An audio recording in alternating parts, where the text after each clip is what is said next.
আমাদের প্রথম ম্যাথটা ছিল লাইন অফ কলাইমেশন মেথড, মানে height height of instrument method. তো এখন ডেটাগুলো ঠিক আছে, আশা করি মিলবে। ক্লাসে হচ্ছে আমাদের শেষে একটা ম্যাচ করে না, বাকি সব থিওরিতে আলোচনা করা হয়েছিল। তো আমরা শুধু আবার ম্যাথটা এখানে করব। তো আমাদের হচ্ছে স্টাফ রিডিং ধরো 1 2 2 1 3 এরকম স্টাফ রিডিং নেওয়া আছে।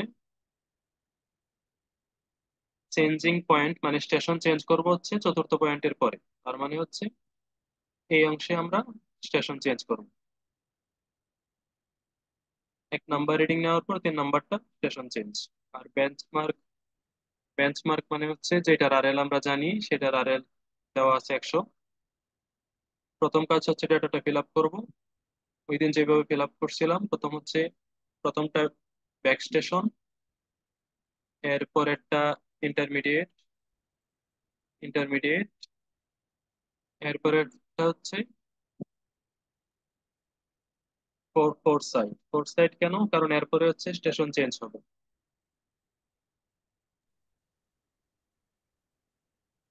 ফোর সাইড, আবার যে 4টা ডেটা দেওয়া হয়ে গেছে, এখন হচ্ছে changing point.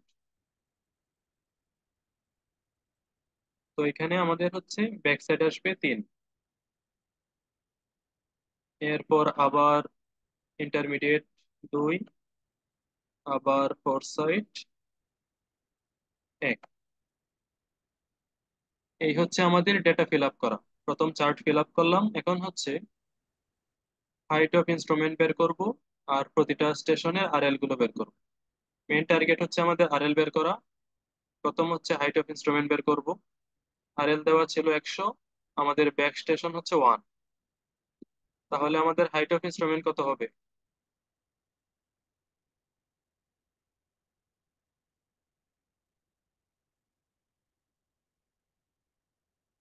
Height of instrument হবে 101 মিটার। আরএল ছিল 100, ব্যাক স্টেশন ব্যাক সাইড হচ্ছে 1, তার মানে হচ্ছে হাইট অফ ইনস্ট্রুমেন্ট 101। আচ্ছা, এরপর এই হাইট অফ ইনস্ট্রুমেন্টের সাপেক্ষে আমরা অন্যান্য আরএল বের করব। প্রথমে height of instrument 101, intermediate station sight হচ্ছে 2, তার মানে আরএল হচ্ছে নিচে। স্টাফ রেটিং যদি বেশি হয় তাহলে আরএল হচ্ছে নিচে। এটা হবে 101 থেকে 2 বাদ দিলে 99। এরপর একটা সিমিলার, 101 থেকে আমরা এই ইন্টারমিডিয়েট সাইট বাদ দিব, 99। এরপর একই কাজ, 101 হাইট অফ ইনস্ট্রুমেন্ট, এখান থেকে আমরা ফোর সাইড বাদ দিব, 101 থেকে 1 বাদ দিলে 100। এখন এখানে হচ্ছে চেঞ্জিং পয়েন্ট। তো চেঞ্জিং পয়েন্টে আমাদের আরেকটা নতুন হাইট অফ ইনস্ট্রুমেন্ট আসবে। এখানে আমাদের আরএল হচ্ছে 100, ব্যাক সাইড আসছে 3, তাহলে হাইট অফ ইনস্ট্রুমেন্ট হবে 103। এই নতুন হাইট অফ ইনস্ট্রুমেন্টের সাপেক্ষে আমরা আবার নেক্সট আরএল গুলো বের করবো। হাইট অফ ইনস্ট্রুমেন্ট হচ্ছে 103, ইন্টারমিডিয়েট স্টেশন হচ্ছে 2, তার মানে 2 বিয়োগ হবে 101। এরপর একটা হচ্ছে 103 থেকে 1 বিয়োগ হবে 100।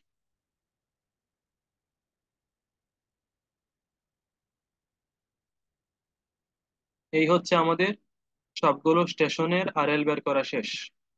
এখন হচ্ছে চেক করা। আমাদের দেখো সাম কত আসে। টোটাল ব্যাক সাইডের সাম আসে উপরে 1 আর এখানে হচ্ছে 3। টোটাল আমার ব্যাক সাইড হচ্ছে 4। টোটাল ফোর সাইড হচ্ছে 1 আর 1 2।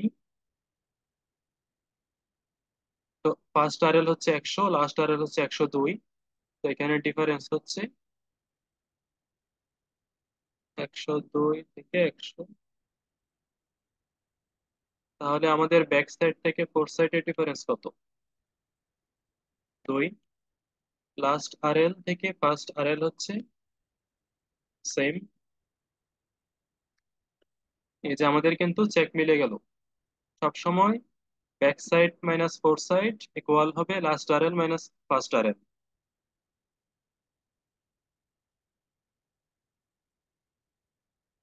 সবার কি ক্লিয়ার এই পর্যন্ত?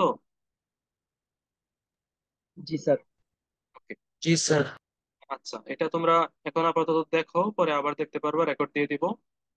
নেক্সট মেথে যাই আমরা। নেক্সট মেথডটা হচ্ছে rise and fall method. Rise and fall same. প্রথম কাজ হচ্ছে তোমার ডেটা ফিল আপ করা, 1, 2, 3। তার পরে হচ্ছে স্টেশন চেঞ্জ। স্টেশন চেঞ্জে আবার ব্যাক সাইড পরেরটা, এরপরে আবার ইন্টারমিডিয়েট, সবার শেষেরটা হচ্ছে আবার ফোর সাইড। আর যেহেতু চেঞ্জ করা হয়নি, তো এখন হচ্ছে আমাদের আরএল দেওয়া আছে আগের আগের মেটটাই, আরএল হচ্ছে 100। আরএল যদি 100 হয়, আচ্ছা আরএল থাক, প্রথম কাজ হচ্ছে এটা হচ্ছে রাইজ এন্ড ফল মেথড। এখানে প্রতিটা স্টেশনের সাপেক্ষে পরে স্টেশনটা রাইজ করলো নাকি ফল করলো। প্রথমটা হচ্ছে 1 মিটার, দ্বিতীয়টা হচ্ছে 2 মিটার। স্টাফ রিডিং বেশি মানে জায়গাটা আরো নিচু। এটা ক্লাসে আলোচনা করা হয়েছিল, তোমরা মনে রাখার কথা। ব্যাক সাইড 1, ইন্টারমিডিয়েট সাইড 2, তার মানে ওই জায়গাটা আরো 1 মিটার নিচু, তাহলে ফল হচ্ছে 1 মিটার। এর পরবর্তীতে ইন্টারমিডিয়েট, মানে প্রতিটা স্টেশন থেকে এর পরের স্টেশনে কম্পেয়ার করবা।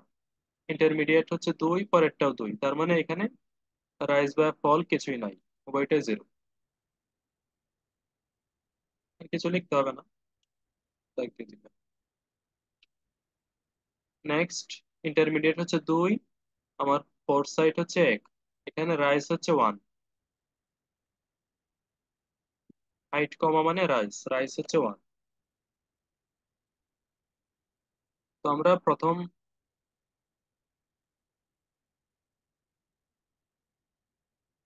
এখন রাইজ এন্ড ফলগুলো যোগ করি। প্রথম আরএল ছিল 100, ফল হচ্ছে 1। 1 কমে গেলে আরএল হচ্ছে 99। নেক্সট, এই 99 এর সাপেক্ষে এখানে রাইজও নাই ফলও নাই, এখানেও 99। এরপরে মানে হচ্ছে আমরা এখন প্রতিটা স্টেশনের সাপেক্ষে পরের স্টেশনে যাচ্ছি, আরএলও প্রতিটা স্টেশনের সাপেক্ষে পরের স্টেশনে যাচ্ছি। এখানে আমার হচ্ছে 99, পরেরটা হচ্ছে রাইজ 1, তার মানে এখানে আসবে 100। আচ্ছা, এরপরে হচ্ছে আবার এই ব্যাক সাইডের সাপেক্ষে এই ইন্টারমিডিয়েট সাইড 1 ফল, 1 রাইজ, যেহেতু কমে গেছে 1 রাইজ হবে। এই ইন্টারমিডিয়েটের সাপেক্ষে ফোর সাইড আবার কমে গেছে, মানে রাইজ হবে। তো এখানে ছিল 100, 100-র পর আবার রাইজ 1, 101। এরপরেরটায় আবার রাইজ হইল 1, 102। প্রতিটা স্টেশনের সাপেক্ষে নেক্সট স্টেশনে কতটুকু রাইজ বা ফল, প্রতিটা আরএল এর সাপেক্ষে পরেরটা কতটুকু রাইজ বা ফল যোগ করবা বা বিয়োগ করলাম। তো এখানে আমরা সাম দেখি। সেম ম্যাচ যেহেতু সেম হওয়ার কথা, ওই দিন কোনো কারণে ডেটা ভুল দেওয়া হয়ে গেছিল। Four side back side, rise হচ্ছে টোটাল 3, ফল হচ্ছে টোটাল 1। তাহলে আমাদের back side minus fore side হচ্ছে 2, রাইজ হচ্ছে 3, ফল হচ্ছে 1, এখানে হচ্ছে 2। লাস্ট আরএল ছিল 102, ফার্স্ট আরএল ছিল 100, এখানেও 2। দেখো সবগুলো কিন্তু সেম। এই চেকটা দিতে হবে যে আমাদের total sum of back side minus fore side, sum of last RL minus first RL, total rise minus fall, এই সবগুলো সেম হবে। যদি সেম না হয় তাহলে হচ্ছে কোনো মানে এরর হয়েছে। এই পর্যন্ত কি ক্লিয়ার? জি স্যার।